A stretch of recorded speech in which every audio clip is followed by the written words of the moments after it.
আসসালামু আলাইকুম রহমতুল্লাহি বারাকাতু। সম্মানিত দর্শক শ্রোতা ভাই ও বোনেরা, আসুন আমরা একটা ভিডিও শুনি, এরপরে এই বিষয়ে আমি একটু আলোচনা করব। সবাইকে আলোচনাটি শোনার অনুরোধ করছি। আসুন আগে আমরা ভিডিওটা শুনি। কুরবানি হচ্ছে নেকির কাজ, করলে নেকি পাবে, না করলে না পাবে। কোটিপতিও যদি কুরবানি না দেয় কোনো সমস্যা নেই।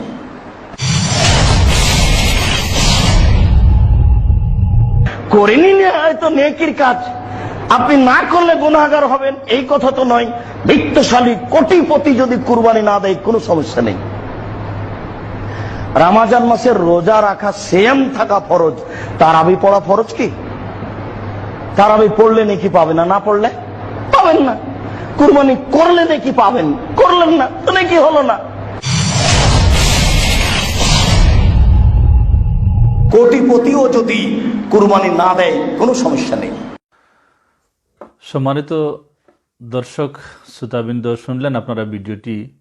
এই ভিডিওটিতে বাংলাদেশের যে কথিত একজন প্রতারক আলিম আব্দুর রাজ্জাক বিন ইউসুফ, সে প্রকাশ্যে ইসলামের একটি গুরুত্বপূর্ণ এবাদতি, এই এবাদতি থেকে মানুষদেরকে সরানোর চেষ্টা করতেছে এবং সে প্রকাশ্যে বলতেছে যদি কোটিপতিও যদি হয় আর কুরবানি না করে তাহলে কোনো সমস্যা নেই, কোনো গুনাহ হবে না। কত বড় গ্রহিত একটি কথা!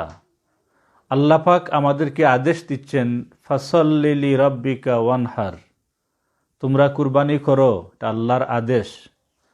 পাশাপাশি আমাদের পিয়ারা নবী মুহাম্মদুর রাসূলুল্লাহ সাল্লাল্লাহু আলাইহি ওয়াসাল্লাম অত্যন্ত তাগিদের সাথে বলতেছেন, নবীজি তাগিদ দিয়ে বলতেছেন, যে হাদিস শরীফটি হাদিসের বিভিন্ন কিতাবে রয়েছে। আমার কাছে একটি কিতাব রয়েছে, হাফিজ ইবনে হাজার আসকালানী রহমতুল্লাহ আলাইহির এই প্রসিদ্ধ কিতাব আত-তারগিব আত-তারহিব, এবং এই হাদিস শরীফটি সিয়াসিত্তার অন্যতম যে কিতাব ইবনে মাজা শরীফ, এই কিতাবে রয়েছে, এবং আরও অসংখ্য গণিত কিতাবে রয়েছে। সহিহ সনদে হাদিসটি বর্ণিত হয়েছে। নবীজি বলেছেন, ওয়ান আবি হুরায়রাতা রাদিয়াল্লাহু তাআলা আনহু ক্বাল ক্বালা রাসূলুল্লাহি সাল্লাল্লাহু আলাইহি ওয়াসাল্লাম মান ওয়াজাদা সাআতান লিয়ান্না ইউদাহা ফালাম ইউদাহা ফালা ইয়াহদুরান্না মা'ানা মুসাল্লানা। নবীজি বলেছেন, যদি তোমাদের কাহারও কুরবানি করার সামর্থ্য থাকে আর সে যদি কুরবানি না করে, তাহলে সেজন্য আমার ঈদগায় অর্থাৎ আমার মুসল্লায় না আসে। এই কথাটি কত তাগিদের কথা! নবীজি তাগিদ দিয়ে বলেছেন এবং আল্লাহ পাক আদেশ করছেন কুরবানি দেওয়ার জন্য। আর এই বন্ড প্রতারকটি বলতেছে, যদি কেউ কোটিপতিও হয় কুরবানি না করে তাহলে কোনো সমস্যা নেই। এখন প্রশ্ন হলো, আপনি আল্লাহর আদেশ পালন করবেন, না নবীজির এই তাকিদ সূচক কথাটি আপনি শুনবেন, না এই প্রতারকের কথাটি আপনি শুনবেন?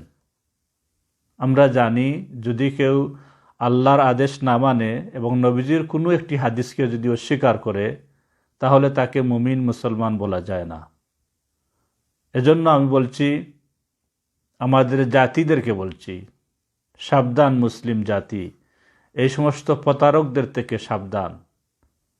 এবং আল্লাহ পাক যেন আমাদের জাতিকে, আমাদের খানদানকে, আমাদের সমাজকে, সবাইকে এই সমস্ত প্রতারকদের থেকে সাবধান, সতর্ক রাখেন, বাঁচিয়ে রাখেন। আজকে ইসলাম কার কাছ থেকে জানবেন? একটু চিন্তা করুন ভাই বোনেরা। এই সমস্ত প্রতারকদের কাছ থেকে ইসলাম জানবেন, বুঝবেন? এদেশে এখনো হকপন্থী উলামা একরামরা রয়েছেন, যোগ্য বিজ্ঞ উলামা একরামরা রয়েছেন, যে এবাদতিটা আমাদের, যাদেরকে আল্লাহ পাক দ্বন্দ্ব উলাদ দান করেছেন, তাদের উপরে কুরবানি করা ওয়াজিব, আর এই ব্যক্তি বলছে কুরবানি না করলে কোনো অসুবিধা নেই। দেখুন মানুষদেরকে কিভাবে মানুষের ইমান নষ্ট করছে, এবং মানুষদেরকে একটি মকবুল একটি এবাদতি, যে এবাদতিটি যুগ যুগ ধরে চলে আসতেছে, ও মানুষ করতেছে অত্যন্ত আনন্দের সাথে যে দুনিয়া আখেরাতে এই ইবাদত দ্বারা মানুষ ফায়দামন্দ হবে। অন্য হাদিস শরীফে আমরা পেয়েছি নবীজি বলেছেন, কুরবানির পশুর রক্ত মাটিতে পড়ার আগেই আল্লাহ পাক এই কুরবানিটি কবুল করে নেন। সুবহানাল্লাহ বিহামদি। অথচ এই ব্যক্তি বলতেছে যদি কুরবানি না করেন তাহলে কোনো সমস্যা নেই। সাবধান আমার ভাই ও বন্ধুরা, এবং যে যেখানে আছেন সবাইকে, যে যে আমার ভিডিও দেখছেন সবাইকে আমি অনুরোধ করব, এই সমস্ত প্রতারকদের প্রতারণা থেকে, এই সমস্ত বন্ডদের বন্ডামি থেকে আপনারা সতর্ক থাকবেন, সাবধান থাকবেন।